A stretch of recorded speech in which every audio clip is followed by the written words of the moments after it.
Assalamualaikum warahmatullahi wabarakatuh. Selamat siang teman-teman semua dan selamat siang kepada dosen pengampu kita yaitu dosen pengampu mata kuliah Proses Politik dan Teknik Perundang-undangan yaitu Bang Fredik dan Ibu Evi. Kami dari kelompok 4 akan mempresentasikan hasil kerja kami yaitu yang bertemakan tentang RUU atau perancangan undang-undang yang kami ambil judulnya adalah RUU Pilkada. Izinkan kami memperkenalkan diri terlebih dahulu. Aku Zahra Syanturi. Saya Prayoga Kando. Saya Helena Endamia. Saya Rezeki Selalahi. Saya Lutfi Ramadan. Saya Vanisya Haan. Dan satu lagi teman kita, Kristanto Purba yang berhalangan hadir di sini karena tidak adanya jaringan dan mati lampu. Kita lanjut langsung ke materi untuk mempersingkat waktu. Yang dimulai dari latar belakang umum yang akan dibacakan oleh Prayoga. Kepada Prayoga dipersilahkan. Oke, baik. Di sini tes apakah jelas?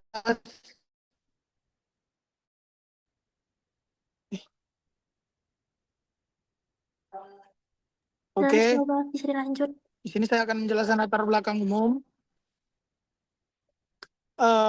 Dalam pemilihan kepala daerah di Pilkada merupakan salah satu pilar dalam demokrasi di Indonesia saat ini yang memberikan bahwa hak kepada seorang masyarakat untuk memilih kepada seorang pemimpin di tingkat daerah secara langsung.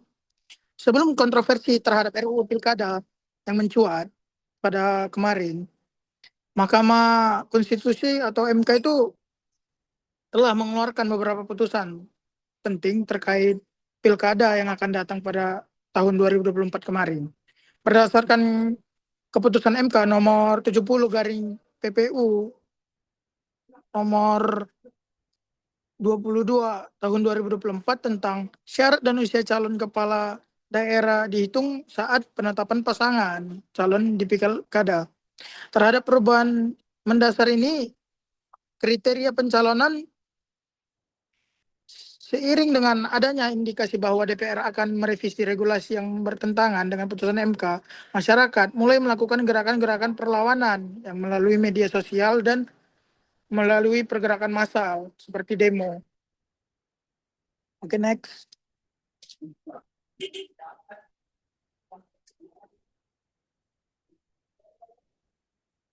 Oke, dalam pembahasan tentang RUU Pilkada ini kami mengangkat 3 rumusan masalah inti, yaitu tentang apa itu RUU Pilkada, yang kedua bagaimana sejarah RUU Pilkada, dan yang ketiga itu apa dampak yang dihadapi jika RUU Pilkada ini disahkan. Oke, next.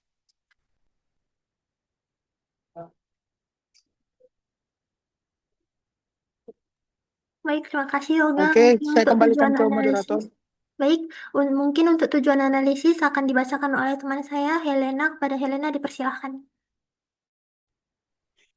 Baik, terima kasih atas kesempatannya. Di sini saya akan menjelaskan mengenai tujuan analisis.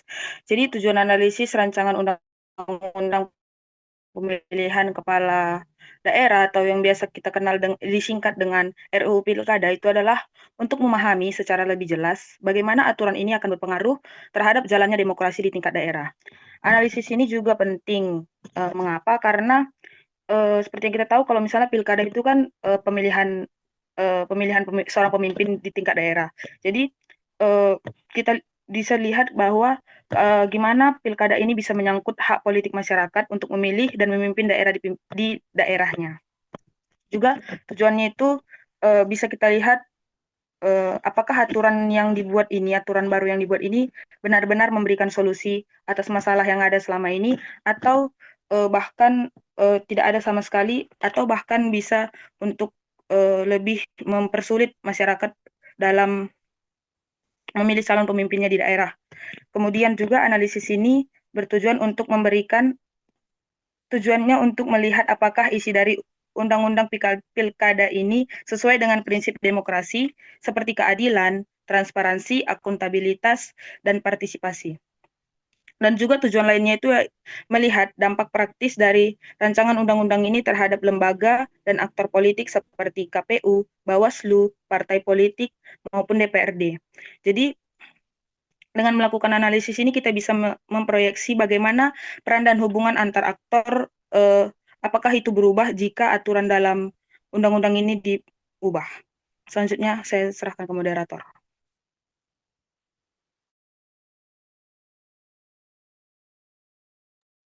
Terima kasih Helena. Nah, kita masuk ke bab 2 yaitu kerangka teori yang dimana teori akan dijelaskan oleh teman saya kepada Rezeki dipersilakan. Oke, baik. Di sini kita masuk ke kerangka teori. Di sini kelompok kami mengambil ada dua teori. Yang pertama itu teori delegasi. Nah, teori perundang-undangan atau disebut juga dengan teori legislasi ini merupakan turunan atau kelanjutan dari teori pemisahan kekuasaan, di mana fenomena legislasi ini pernah ditulis oleh Peter Knoll dalam bukunya Gesetze Books Left, di mana Knoll melihat bahwa teori hukum telah secara eksklusif terfokus pada adjudikasi, sementara legislasi tidak terlalu menjadi perhatian. Nah, pembentukan peraturan perundang-undangan atau legislasi ini menjadi salah satu kunci dalam terjaminnya hak-hak warga negara yang merupakan bagian dari HAM. Yang kedua itu ada teori pemisahan kekuasaan. Menurut sejarah pemisahan kekuasaan negara ini bermula dari gagasan tentang pemisahan kekuasaan negara ke dalam berbagai organ agar tidak berpusat di tangan seorang monarki. Nah, gagasan itu antara lain dikemukakan oleh John Locke sebagaimana dikutip Mahfud MD. John Locke membedakan kekuasaan dalam negara ke dalam tiga macam kekuasaan, yaitu yang pertama itu kekuasaan legislatif atau membuat undang-undang, kedua kekuasaan eksekutif atau melaksanakan undang-undang, dan yang terakhir itu kekuasaan federatif atau melakukan hubungan diplomatik dengan negara lain. Selanjutnya kembali ke moderator.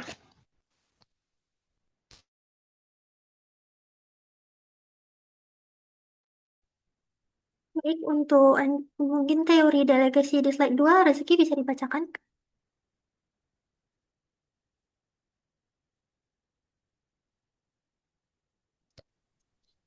Udah, Jar.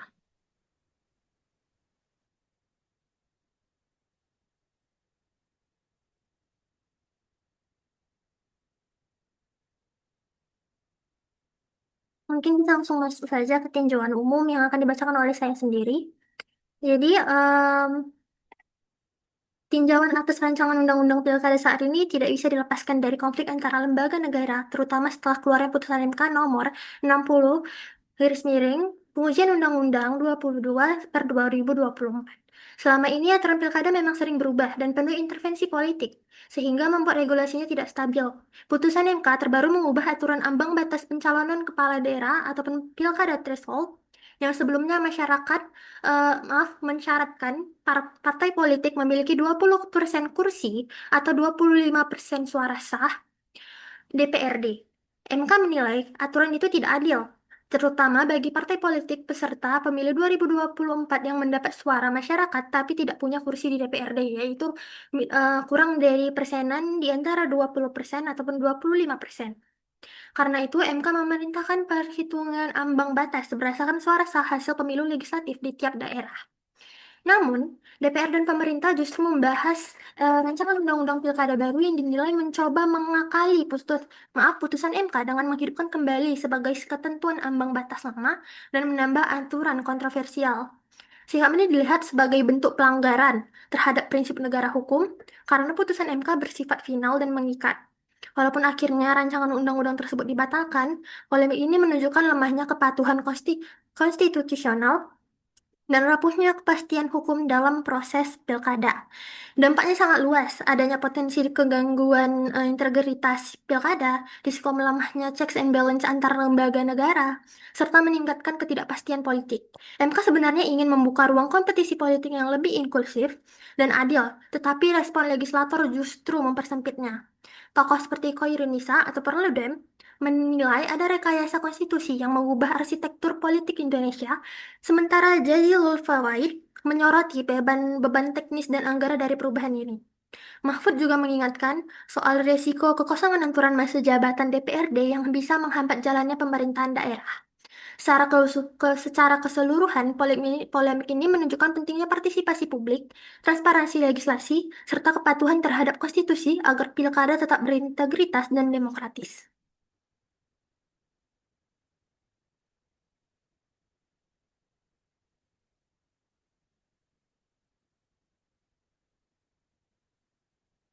Nah, untuk pembahasan bab 3, yaitu yang pertama ada sejarah pembentukan rancangan undang-undang pilkada akan dibacakan oleh teman saya.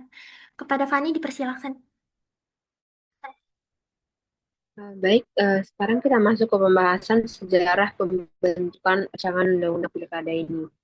Jadi pada awalnya pemilihan kepala daerah diatur dalam Undang-Undang Nomor 20 Tahun 1999, yaitu tentang pemilihan daerah yang menetapkan bahwa kepala daerah dipilih oleh DPRD. Sistem ini menimbulkan banyak karena membuka ruang politik uang di tingkat lokal dan menciptakan ketergantungan kepala daerah terhadap anggota DPRD bukan kepada rakyat. Nah, kritik ini melahirkan gagasan untuk mendorong sistem pilkada langsung sebagai upaya memperkuat demokrasi lokal dan meningkatkan legitimasi kepala daerah. Proses perencanaan rancangan undang-undang pilkada ini melibatkan aktor utama dari kalangan legislatif dan eksekutif. Di DPR, khususnya Komisi 2, perdebatan berlangsung intens mengenai sistem terbaik yang harus dipilih. Apakah tetap melalui DPRD atau langsung oleh rakyat? Fraksi-fraksi besar seperti PDIP Perjuangan, Golkar, Demokrat, dan partai-partai lain terlibat dalam tarik-menarik kepentingan. Sementara itu, pemerintah melalui Kementerian Dalam Negeri berperan penting dalam menyusun naskah akademik dan merumuskan rancangan pasal, terutama yang terkait syarat pencalonan, batas dukungan, serta mekanisme penyelesaian sengketa. Dengan demikian, pembentukan rancangan undang-undang ini sejak awal merupakan eh, proses awal politik yang sangat kompromi, di mana perdebatan ideologis dan pragmatis berpadu dalam menentukan model pilkada. Ini akan dijelaskan oleh teman. Terima kasih, Fani. Nah, yang kedua ini ada sejarah pembentukan rancangan undang-undang pilkada juga, tapi dalam bentuk tabel yang ada dari tahun 2002, tahun 2004 sampai 2023, yang mana akan saya bacakan di awal dan di akhir saja mungkin. Nah, yang di tahun 2004, regulasinya itu Undang-Undang Nomor 32 Tahun 2004, tonggak awal mengatur pilkada, yang dipilih langsung oleh rakyat sebagai implementasi otonomi daerah. Dan yang 2014, Undang-Undang Nomor 22 Tahun 2014, krisis hukum pilkada diubah menjadi dipilih oleh DPRD, tidak langsung. Undang-undang ini memicu protes publik besar. Mungkin akan saya bacakan sampai habis saja. 2014 juga, Perpu Nomor 1 Tahun 2014 Pemulihan diterbitkan untuk membatalkan Undang-Undang Nomor 22 2014, pilkada kembali menjadi dipilih langsung oleh rakyat. 2015, Undang-Undang Nomor 1 Tahun 2015, Undang-Undang Induk, UU ini disahkan oleh DPR untuk menetapkan Perpu Nomor 1 2014 menjadi undang-undang. Undang-undang inilah yang menjadi basis hukum utama pilkada yang terus direvisi hingga saat ini. Nah, di tahun 2015, Undang-Undang Nomor 8 Tahun 2015, perubahan pertama yang terjadi, penyesuaian teknis dan penyempurnaan syarat pencalonan setelah pilkada serentak pertama. 2016, Undang-Undang Nomor 10 Tahun, perubahan kedua, konsolidasi jadwal pilkada serentak dan penentuan ambang batas pencalonan atau threshold 20% kursi, 25% suara, yang menjadi sumber polemik. Implisit, perubahan ketiga, penyesuaian umum terkait jadwal besar pilkada serentak nasional pada November 2024. Nah, 2023, rancangan undang-undang perubahan keempat ataupun naskah akademik yang sudah menjadi daftar pusaka kami. Respon konstitusional, rancangan undang-undang ini dirancang untuk mengakomodasi putusan MK nomor 60 PUU 22 2024 tentang pelonggaran ambang batas pencalonan, dan yang kedua menjaga kepastian hukum menjelang pilkada serentak 2024. Nah, untuk aspek keadilan mungkin akan dibacakan oleh teman saya. Oke, kita lanjut ke pembahasan yaitu aspek keadilan, segi keterjangkauan dan mekanisme. Jadi keadilan pemilu atau electoral justice dalam konteks pilkada itu harus dipahami sebagai gabungan beberapa dimensi, yaitu akses atau keterjangkauan calon dan pemilih, prosedural atau kejelasan, konsistensi dan juga kemampuan untuk mengajukan keberatan atau banding, serta distribusi kesempatan. Aspek keadilan menjadi penting karena menyangkut prinsip demokrasi yang inklusif, yaitu memberikan kesempatan yang sama bagi setiap warga negara untuk berpartisipasi. Dalam konteks revisi Undang-Undang Pilkada ini, ada dua dimensi keadilan yang paling krusial, yaitu keterjangkauan dan juga keadilan mekanisme proses. Kita bahas dari poin pertama, yaitu keterjangkauan atau accessibility. Keterjangkauan berarti bahwa calon dan pemilih memiliki akses material, administratif, dan juga informasi yang memadai untuk ikut serta. Hambatan utama itu biasanya berupa biaya. Biaya ini mencakup biaya kampanye, biaya administrasi, persyaratan administrasi. Biasanya kan persyaratan administrasi ini mencakup banyak dokumen, batas minimum dukungan untuk calon perseorangan, dan juga hambatan teknis atau pengetahuan seperti akses teknologi, informasi tentang prosedur. Jika jika syarat dukungan, format verifikasi, dan biaya pelaporan terlalu berat, maka calon dari kelompok rentan seperti kelompok miskin, aktivitas lokal, perempuan tanpa dukungan partai akan gagal dalam berlaga atau bisa jadi terdiskualifikasi sehingga menurunkan pluralitas demokrasi. Keterjangkauan merujuk pada sejauh mana aturan pilkada memberi peluang yang setara bagi setiap individu atau kelompok untuk ikut serta dalam kontestasi. Undang-Undang Pilkada saat ini menetapkan syarat dukungan minimal bagi calon perseorangan berupa persentase dari jumlah daftar pemilih tetap DPT yang tersebar di lebih dari 50% wilayah administratif. Selain itu, dukungan harus disertai fotokopi KTP dan diverifikasi secara faktual oleh KPU dengan metode sensus atau biasanya petugas mendatangi setiap pendukung secara langsung. Lalu poin yang kedua itu ada keadilan mekanisme proses atau procedural fairness. Selain keterjangkauan, aspek keadilan juga berkaitan dengan mekanisme proses. Prinsip keadilan prosedural menuntut agar seluruh tahapan pilkada dilaksanakan secara netral, transparan, dan juga akuntabel.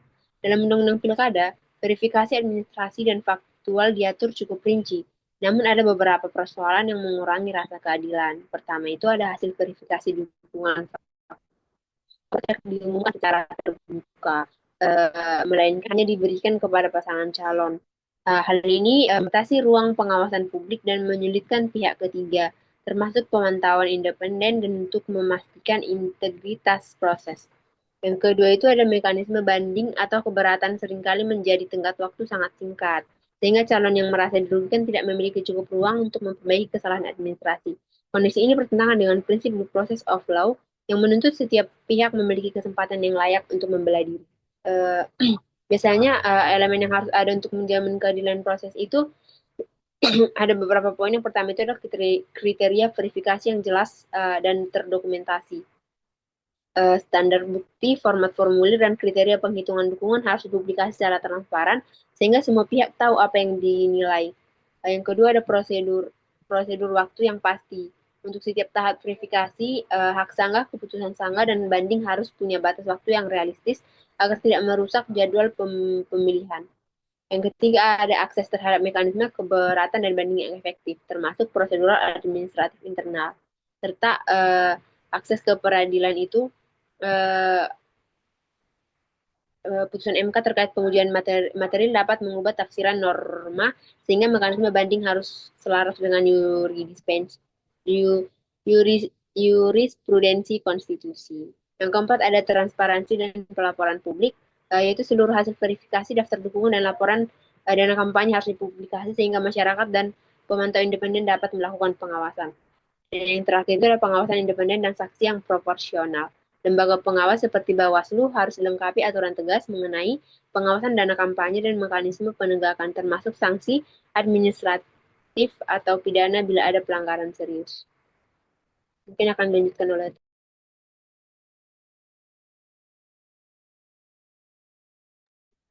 Terima kasih Fani. Nah, selanjutnya itu ada dampak putusan Mahkamah Konstitusi terhadap sistem pilkada di Indonesia yang mana ini menjadi tupoksi Kristanto Purba. Namun karena ada halangan di Kristanto Purba, mungkin akan saya bacakan. Putusan MK membatalkan ambang batas pilkada berbasis kursi DPRD karena dinilai menghambat hak partai yang punya suara tetapi tidak punya kursi. MK mengganti dasar threshold menjadi perolehan suara sah sehingga proses pencalonan lebih inklusif. Namun putusan ini menimbulkan dampak teknis seperti potensi membesarnya anggaran dan kerumitan penyesuaian masa jabatan kepala daerah serta DPRD, serta hukum ada risiko kekosongan aturan dan gangguan fungsi legislatif daerah akibat perubahan jadwal pemilu nasional dan lokal. Masalah utama muncul ketika DPR dan pemerintah mencoba menyusun rancangan undang-undang pilkada ini yang dinilai bertentangan dengan substansi putusan MK. Jika dipaksakan, hal ini bisa merusak kepastian hukum, melemahkan rule of law, dan mengganggu stabilitas checks and balance dalam sistem pilkada Indonesia.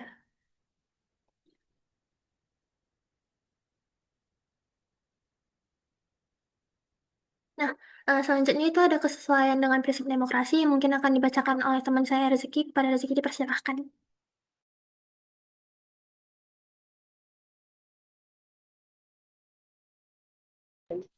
Oke, baik. Di sini kita masuk ke kesesuaian dengan prinsip demokrasi. Di sini ada beberapa pendapat para ahli tentang arti demokrasi. Nah, yang pertama itu ada Abraham Lincoln. Menurut Abraham Lincoln, demokrasi itu merupakan pemerintahan dari rakyat, oleh rakyat, dan untuk rakyat. Nah, korelasi yang dengan prinsip demokrasi itu yaitu adalah pilkada langsung mencerminkan prinsip Lincoln karena rakyat menjadi aktor utama dalam memilih pemimpin daerah. Jika RUU Pilkada mengembalikan kewenangan ke DPRD, maka oleh rakyat dan dari rakyat berkurang karena rakyat kehilangan peran langsung dalam menentukan kepala daerah, sehingga orientasi pemimpin bisa lebih condong ke partai daripada rakyat. Yang kedua itu ada Joseph A. Schumpeter. Arti dari demokrasinya itu menurutnya demokrasi adalah metode politik di mana individu atau kelompok memperoleh kekuasaan melalui kompetisi memperebutkan suara rakyat. Nah, korelasinya itu pilkada langsung sesuai dengan pandangan Schumpeter karena memberi ruang bagi kandidat untuk bersaing terbuka di hadapan rakyat. Jika pemilihan dilakukan oleh DPRD, kompetisi hanya berlangsung di lingkungan elit politik, bahkan berpotensi memunculkan praktik transaksional yang melemahkan kualitas kompetisi demokrasi. Selanjutnya ada Robert Ahdal. Menurut Robert, demokrasi itu ideal ditandai dengan poliarki, yakni adanya partisipasi luas dan kompetisi politik yang terbuka, di mana korelasinya itu adalah pilkada langsung memungkinkan jutaan rakyat ikut berpartisipasi sekaligus membuka peluang bagi kandidat dari berbagai latar belakang termasuk independen. Namun jika pemilihan hanya melalui DPRD, partisipasi rakyat ini menyempit hanya pada perwakilan dan kompetisi menjadi lebih tertutup sehingga prinsip poliarki tidak terpenuhi. Selanjutnya itu ada Samuel P. Huntington. Menurut Samuel, demokrasi adalah ketika keputusan politik penting diambil melalui pemilihan umum yang jujur, adil, berkala, dan dengan hak pilih universal. Nah, korelasinya itu pilkada langsung sesuai dengan definisi Huntington karena rakyat secara luas dapat menggunakan hak pilihnya jika pemilihan kepala daerah hanya dilakukan DPRD. Prinsip hak pilih universal ini tidak terpenuhi, rakyat tidak lagi bisa memilih secara langsung dan legitimasi demokrasi kepala daerah bisa melemah. Selanjutnya itu ada Miriam Budiarjo. Menurut Miriam Budiarjo, demokrasi adalah sistem yang menekankan keterlibatan rakyat dalam pengambilan keputusan politik baik secara langsung maupun tidak langsung melalui perwakilan. Nah, korelasi demokrasinya itu pilkada langsung memberi bentuk keterlibatan langsung rakyat, sedangkan pemilihan lewat DPRD hanya mencerminkan keterlibatan tidak langsung. Walau sah secara formal, hal ini membatasi ruang partisipasi politik rakyat. Dengan demikian, RUU Pilkada berpotensi menurunkan kualitas demokrasi partisipatif yang sejalan dengan pandangan Miriam Budiarjo. Nah, secara keseluruhan, pilkada ini langsung jauh lebih sesuai dengan prinsip demokrasi sebagaimana ditegaskan oleh para ahli, karena melibatkan rakyat secara luas, membuka ruang kompetisi yang sehat, serta menjamin hak pilih universal. Dari semua perspektif ini dapat disimpulkan bahwa RUU Pilkada yang mengembalikan kewenangan pemilihan kepala daerah ke DPRD berpotensi mengurangi kualitas demokrasi di Indonesia karena membatasi partisipasi rakyat, mempersempit ruang kompetisi, dan meningkatkan risiko dominasi elit politik.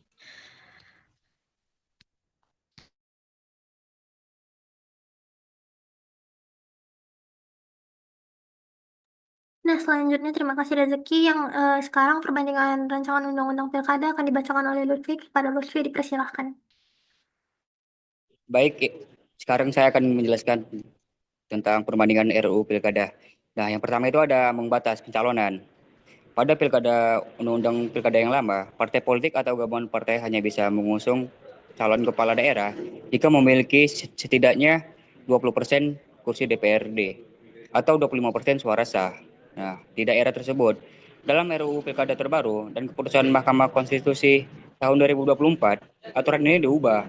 MK memutuskan bahwa ambang batas yang tinggi tersebut tidak berlaku untuk partai yang tidak memiliki kursi di DPRD.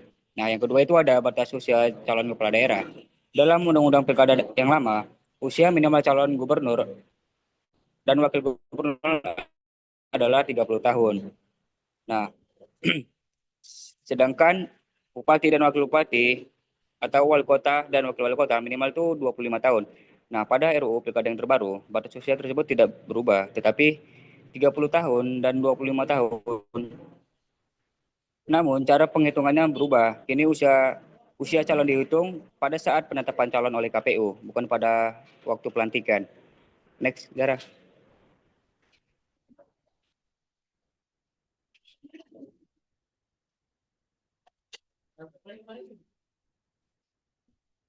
Nah, yang ketiga itu ada peserta dari partai non-parlemen. Undang-undang lama tidak memberikan pengecualian bagi partai tanpa kursi DPRD. Semua partai, baik besar maupun kecil, harus memenuhi ambang batas yang sama. Sebaliknya, RUU Pilkada yang terbaru menyesuaikan dengan keputusan MK dan memberikan peluang bagi partai non-parlemen untuk tetap mengusung calon dengan dukungan suara rakyat. Nah, yang keempat itu ada pendanaan pilkada. Dalam UU yang lama, biaya penyelenggaraan pilkada dibebani pada APBD. Nah, dengan bantuan APBN. Nah, bila diperlukan, ketentuan ini tetap dipertahankan. Dalam RUU yang baru, MK juga menegaskan bahwa sumber dana dari APBD adalah konstitusional karena pilkada merupakan tanggung jawab daerah. Jadi, tidak ada perubahan berarti dalam aspek ini. Nah, yang kelima itu ada pelaksanaan pilkada serentak. LUU Pilkada 2016 telah menetapkan bahwa pilkada serentak nasional akan dilaksanakan pada tahun 2024. Nah, RUU terbaru tidak mengubah jadwal tersebut, yang artinya pelaksanaan pilkada tetap akan dilakukan serentak di seluruh Indonesia sesuai rencana semula. Nah, yang terakhir itu ada hubungan dengan putusan Mahkamah Konstitusi. Undang-undang yang lama tentu belum mengakomodasi putusan tersebut, sementara undang-undang yang baru mencoba menyesuaikannya. Next, Dara.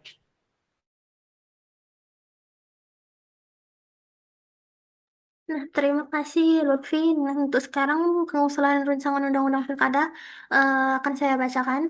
Rancangan undang-undang pilkada ini diajukan sebagai inisiatif DPR untuk menindaklanjuti putusan MK. Prosesnya dimulai dari Badan Legislatif yang menyusun naskah akademik dan draft rancangan undang-undang, lalu disetujui pimpinan DPR, dikirim ke Presiden, dan dibahas bersama pemerintah di Panja sebelum disahkan di paripurna. Secara sejarah, dasar aturan pilkada sekarang berasal dari Perpu 1 tahun 2014 yang diterbitkan Presiden SBY untuk mengembalikan pilkada langsung. Perpu ini kemudian disahkan menjadi undang-undang oleh koalisi fraksi-fraksi pro pilkada langsung, sehingga tidak ada satu fraksi tunggal sebagai pengusul awal. Nah, untuk pandangan fraksi DPR akan dibacakan oleh Helena. Kepada Helena dipersilahkan.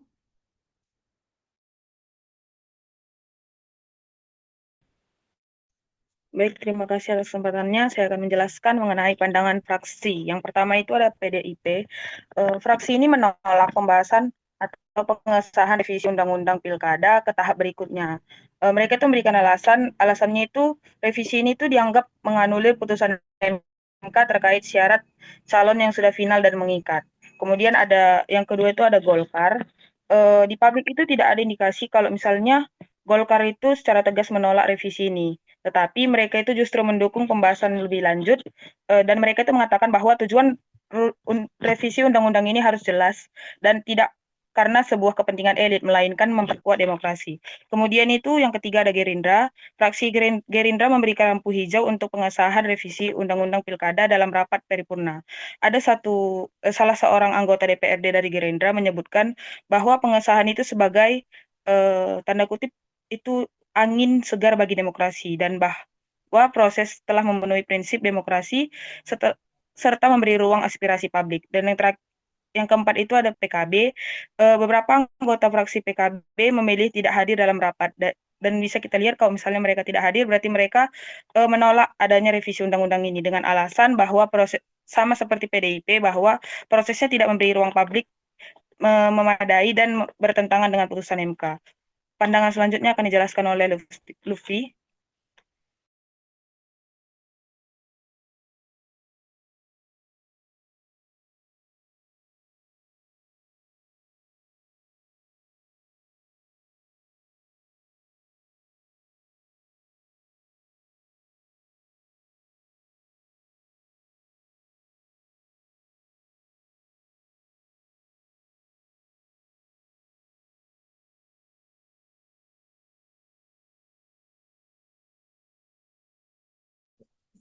Nah, selanjutnya itu ada pandangan dari Partai Nasdem.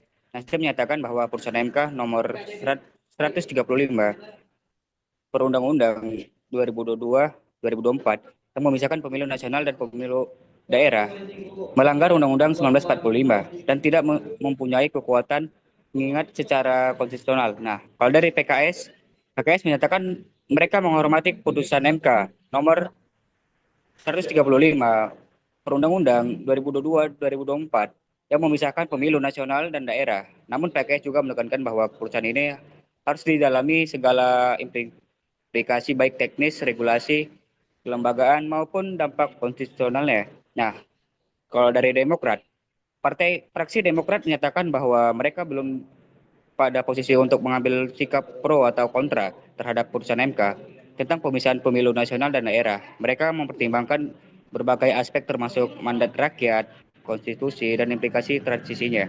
Nah, yang terakhir itu ada dari fraksi PAN. Fraksi PAN menyambut baik putusan MK yang menyatakan bahwa ambang batas parlemen sebesar 4% perlu diubah sebelum pemilu 2029. Mereka menganggap putusan itu intrek dan mengikat, sehingga harus ditindaklanjuti dengan revisi undang-undang.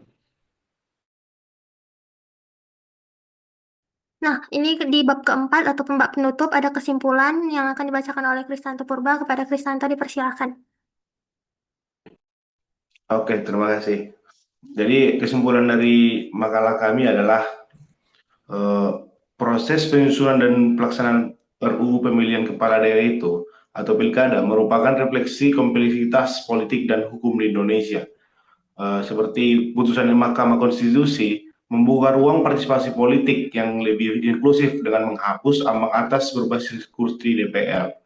Memberikan kesempatan bagi partai politik tanpa kursi untuk ikut mencalonkan kepala daerah. Namun perlu kita tahu bahwa respon DPR dengan revisi RUU yang kontroversial menimbulkan ketegangan antara supremasi hukum dan ketegangan politik. Hal ini berpotensi melemahkan demokrasi lokal.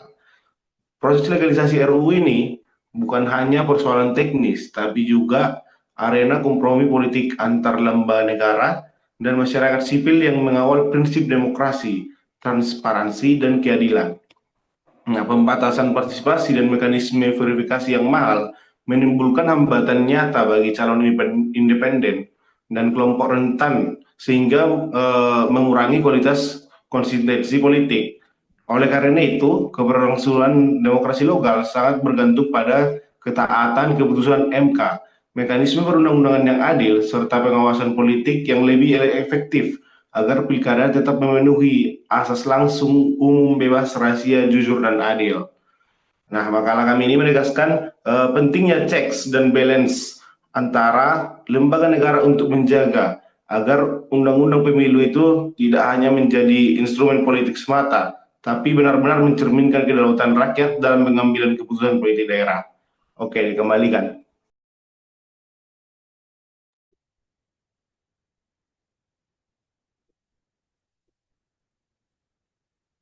Baik, selesai sudah presentasi dari kami, yang dimana kami dari kelompok 4 sudah menyelesaikan tugas kami, yaitu yang pertama kan tadi yang saya katakan, yaitu rancangan undang-undang pilkada.